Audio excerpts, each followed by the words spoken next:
Hi, welcome back to my channel. What is up, everybody? Zuzu here, ready to dive into a recap and review of episode 2 of Indian Matchmaking. Alright, so this episode starts out with Nadia meeting Guru. She orders a mimosa and he orders orange juice. Well, she finds out that he doesn't drink.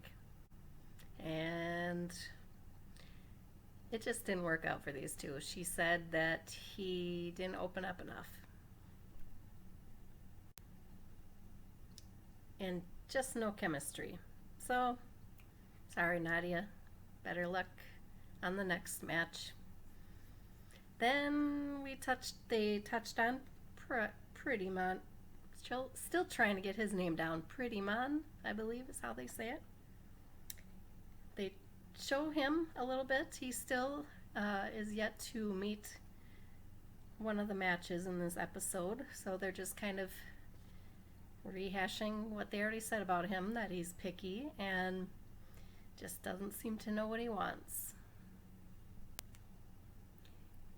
He says he's ready to find a partner, but he's scared to give up his existing life. Now, the matchmaker Sima mentioned in this episode that boys and girls in India these days do have a choice and are able to refuse marriage. And my guess is it probably depends case by case on each family and what their backgrounds are. That's my take. They touch a little bit on Sima's story. She was actually married at age 19 in an arranged marriage, and she's been married now for 36 years. So her match worked out very well. She mentioned that when she found her first match as a matchmaker, she was so excited, and she actually said it was the happiest day of her life. Well, happiest moment. Okay. All right, so then we go into Aparna, and she got matched up with she got matched with Srini, Srini, and like I mentioned in my first video, he's 41. He's a podcast host. He's written a few books, and so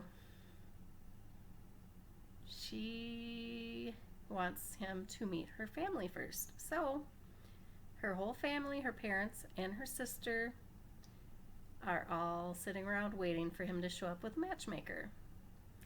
Now, to me, that would be a little intimidating, but he seemed pretty cool and relaxed and just kind of went with the flow, meeting everybody.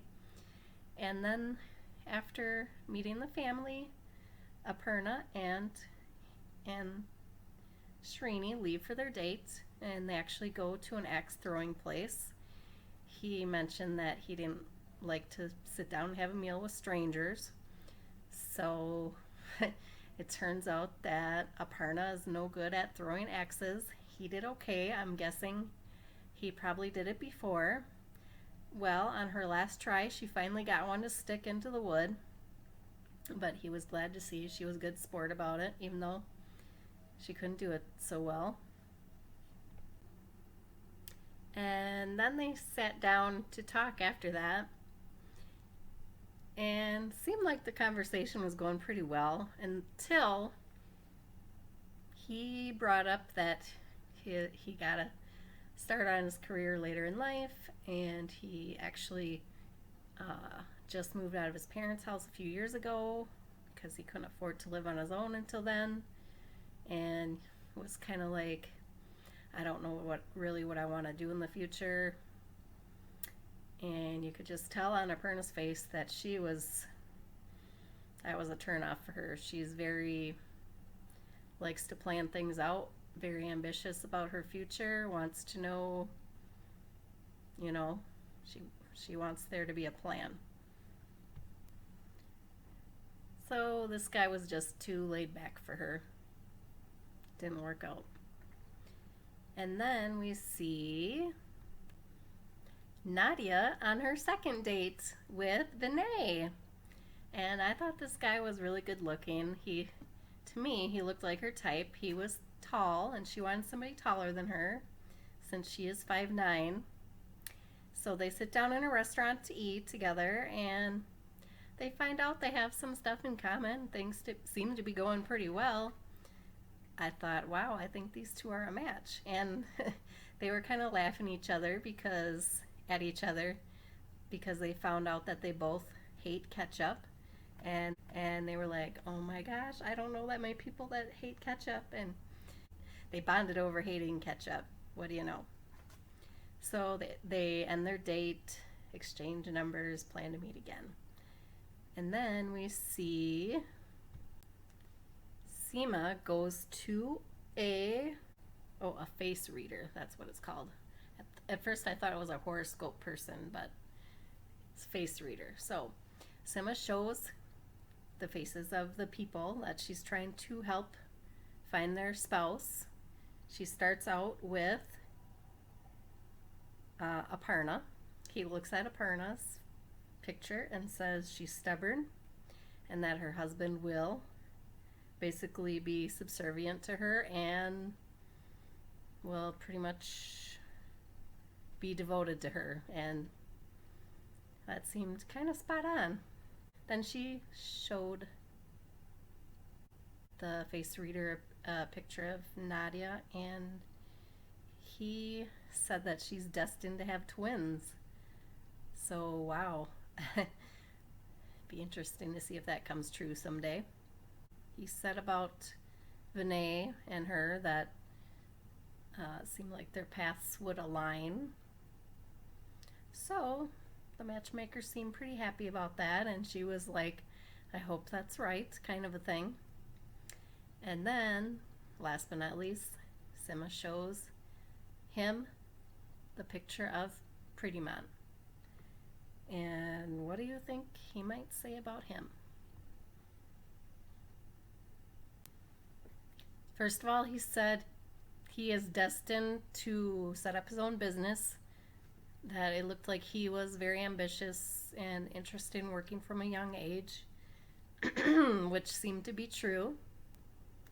And then she asked him about, well, what do you think about marriage? Do you see that in his future? And he said, well, when it comes to marriage, he's a stubborn boy. But according to this guy, he said he will be getting married next year. So Sima was actually kind of surprised to hear that, and I was kind of surprised too. Like, I don't know if I really believe that, but let's see. And then the episode kind of wraps up with Purdyman and his sister. They meet for pizza, and she's nagging on him a little bit again about getting the right girl, finding the right person for him. And she kind of tells him like, hey, attraction isn't everything. That kind of fades away. And he's like, that's BS. She's like, no, it isn't BS. So I was kind of laughing at that. A little sibling conflict there. So yeah, overall, good episode. Goes by pretty quick.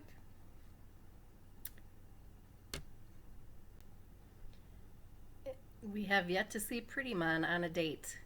So what do you guys think? Do you think that they will finally show him on a date in the next episode? I sure hope so. Well, thanks for watching my video. Go ahead and give it a thumbs up if you liked it, and I hope you subscribe. Come back for episode 3. Should be coming up soon. Bye.